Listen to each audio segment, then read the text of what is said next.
जय माता की। आप सभी का हमारे YouTube चैनल जय माता की में बहुत बहुत स्वागत है। आज हम श्री महाशिव पुराण के पार्वती खंड में जो कथा हमने शुरू की है, उस कड़ी के अंतर्गत हम आज की अपनी इस कथा में आज हम जानेंगे कि सभी देवता भगवान शिव के पास मिलकर माँ पार्वती के साथ विवाह करने का अनुरोध लेकर गए और वहां पर भगवान शिव ने इस विवाह के अंदर दोष बताकर उसे अस्वीकार कर दिया और उनके पुनः बार बार प्रार्थना करने पर इस प्रस्ताव को भगवान शिव ने स्वीकार कर लिया। इन सब के बारे में हम आज जानेंगे। उससे पहले यदि आप हमारे चैनल पर अभी अभी नए आए हैं तो कृपा करके चैनल को सब्सक्राइब कर लीजिए और घंटी जैसे दिखने वाले बटन को भी दबा लीजिए ताकि आने वाली नई वीडियो की नोटिफिकेशन आपको सबसे पहले और आसानी से मिल सके। तो शुरू करते हैं आज की कथा। इसमें ब्रह्मा जी नारद को कहते हैं कि देवताओं ने वहां पहुंचकर भगवान रुद्र को प्रणाम करके उनकी स्तुति की। तब नंदिकेश्वर ने भगवान शिव से उनकी दीन बंधुता एवं भक्त वत्सलता की प्रशंसा करते हुए कहा कि हे प्रभु, देवता और मुनिगण संकट में पड़कर आपकी शरण में आए हैं। हे सर्वेश्वर, आप उनका उद्धार करें। दयालु नंदी के इस प्रकार सूचित करने पर भगवान शंभु धीरे धीरे आंखें खोलकर ध्यान से उपरत हुए। समाधि से विरत हो परम ज्ञानी परमात्मा एवं ईश्वर शंभु ने समस्त देवताओं से इस प्रकार कहा। शंभु बोले, श्री विष्णु और ब्रह्मा आदि देवेश्वरों, तुम सब लोग मेरे समीप कैसे आए? तुम अपने आने का जो भी कारण है वे शीघ्र बताओ। भगवान शंकर का यह वचन सुनकर सब देवता प्रसन्न हो कारण बताने के लिए भगवान विष्णु के मुंह की ओर देखने लगे। तब शिव के महान भक्त और देवताओं के हितकारी श्री विष्णु जी मेरे बताए हुए देवताओं के महत्तर कार्य को सूचित करने लगे। उन्होंने कहा कि हे शंभु, तारकासुर ने देवताओं को अत्यंत अद्भुत एवं महान कष्ट प्रदान किया है। यही बताने के लिए सब देवता यहाँ पर आए हैं। भगवान, आपके औरस पुत्र से ही तारक दैत्य मारा जाएगा और किसी प्रकार से नहीं। मेरा यह कथन सर्वथा सत्य है। महादेव, इस प्रकार विचार करके आप कृपा करें। आपको नमस्कार है। स्वामिन, तारकासुर के द्वारा उपस्थित किए गए इस कष्ट से आप देवताओं का उद्धार कीजिए। हे देव शंभु, आप दाहिने हाथ से गिरिजा का पानी ग्रहण करें। गिरिराज हिमवान के द्वारा दी हुई महानुभावा पार्वती जी को पानी ग्रहण के द्वारा अनुग्रहित कीजिए। श्री विष्णु जी का यह वचन सुनकर योगपरायण भगवान शिव ने उन सबको उत्तम गति का दर्शन करवाते हुए इस प्रकार कहा कि हे देवताओं, जो ही मैंने सर्वांग सुंदरी गिरिजा देवी को स्वीकार किया, त्यों ही समस्त सुरेश्वर तथा ऋषि मुनि सकाम हो जाएंगे। फिर तो वे प्रामर्थ पथ पर चलने में समर्थ न हो सकेंगे। दुर्गा अपने पानी ग्रहण मात्र से ही कामदेव को जीवित कर देगी। हे विष्णु, मैंने कामदेव को जलाकर देवताओं का बहुत बड़ा कार्य सिद्ध किया है। आज से सब लोग मेरे साथ सुनिश्चित रूप से निष्काम होकर रहें। हे देवताओं, जैसे मैं हूँ उसी तरह तुम सब लोग पृथक पृथक रहकर कोई विशेष प्रयत्न किए बिना ही अत्यंत दुष्कर एवं उत्तम तपस्या कर सकोगे।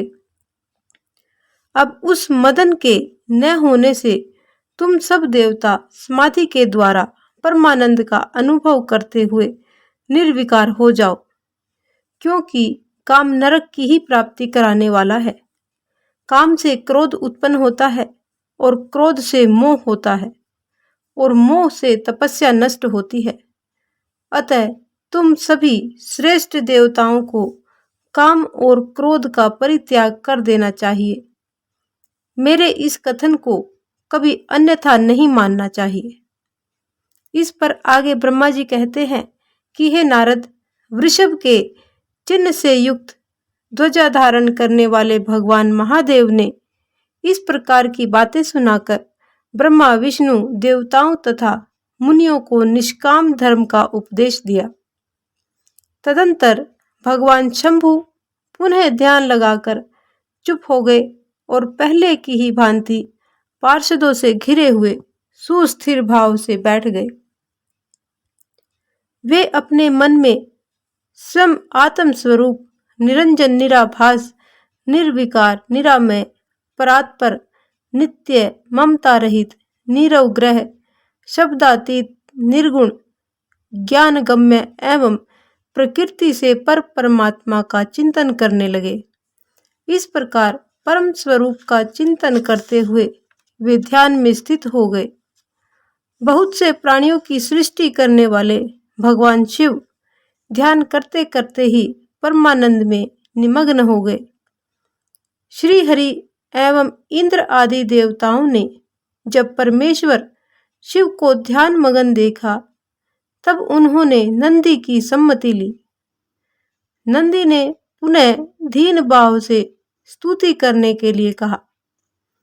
उनकी इस सत्सम्मति के अनुसार सभी देवता स्तुति करने लगे और बोले कि हे देवाधिदेव महादेव, हे करुणा के सागर प्रभु, हम आपकी शरण में आए हैं। आप महान क्लेश से हमारा उद्धार कीजिए।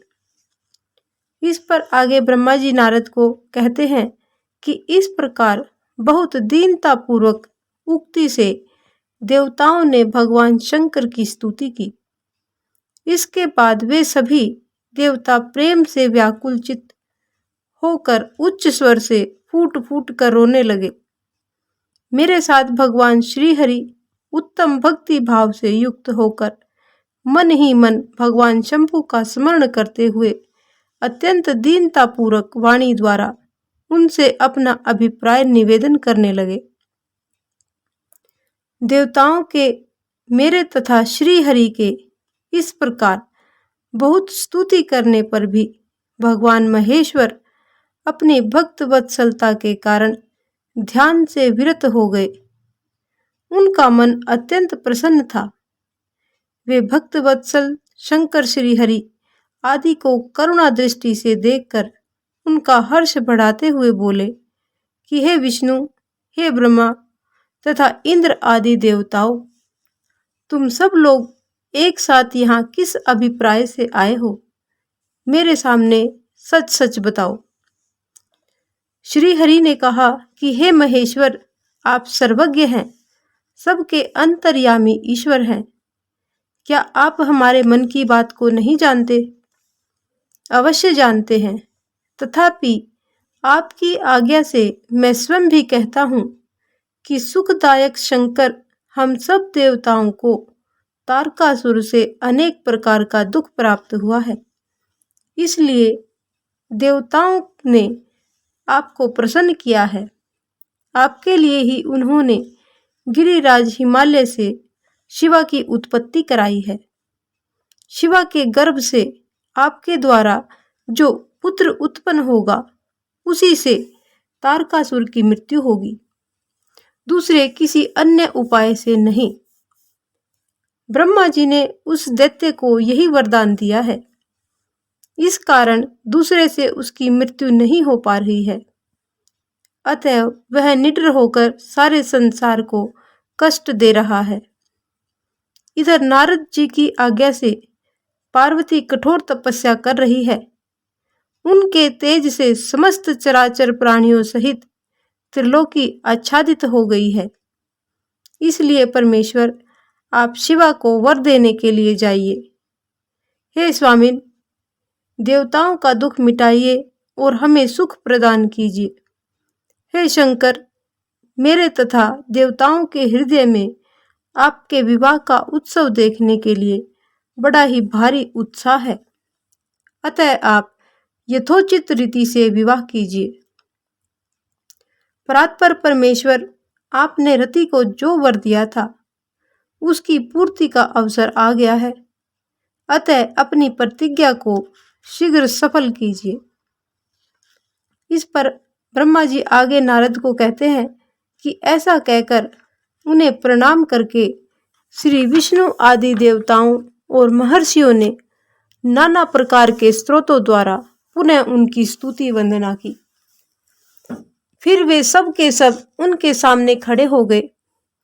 भक्तों के अधीन रहने वाले भगवान शंकर भी, जो वेद मर्यादा के रक्षक हैं, देवताओं की बात को सुनकर हंसकर बोले कि हे हरे, हे विधे और हे देवताओं, तुम सब लोग आदर पूर्वक सुनो।